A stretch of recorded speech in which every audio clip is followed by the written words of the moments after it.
身为一个全台走透透、深入体验在地客庄文化的背包客，俗话说入宝山岂可空手而回？没错，今天我到新竹的宝山，要来寻找当地的宝物，就是橄榄。为什么当初客家人会来到这里种这个橄榄？橄榄它有它的好处，那吃了小朋友会开胃、健康长大。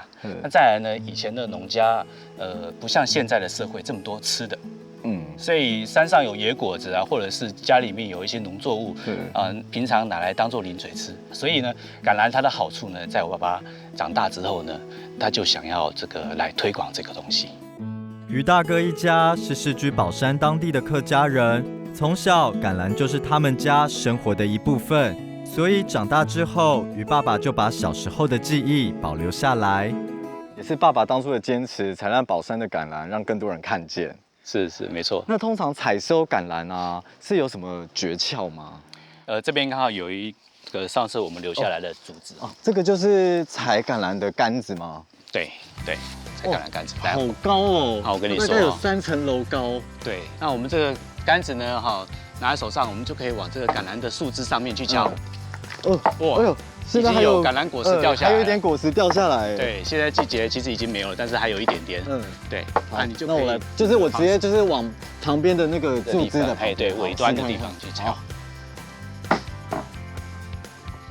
很好，加油。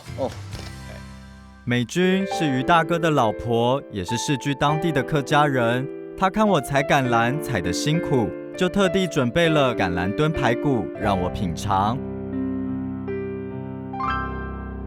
橄榄炖排骨，对。那这个是不是就是早期客家人都会做的传统的用橄榄做的料理？我们采收下来之后，其实我们大部分的时间就是把它拿来炖稀饭。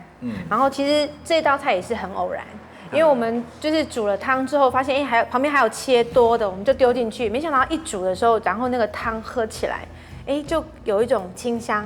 本来通常排骨汤嘛就会比较油腻，加了之后，那个汤喝起来就是反正很甘甜，你不会觉得油腻。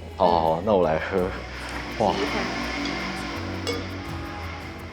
小小的一颗橄榄，就像是一颗绿宝石，那在宝山的人心中发亮。那也透过客家人的腌制智慧呢，才让我们吃到这么丰富的口感。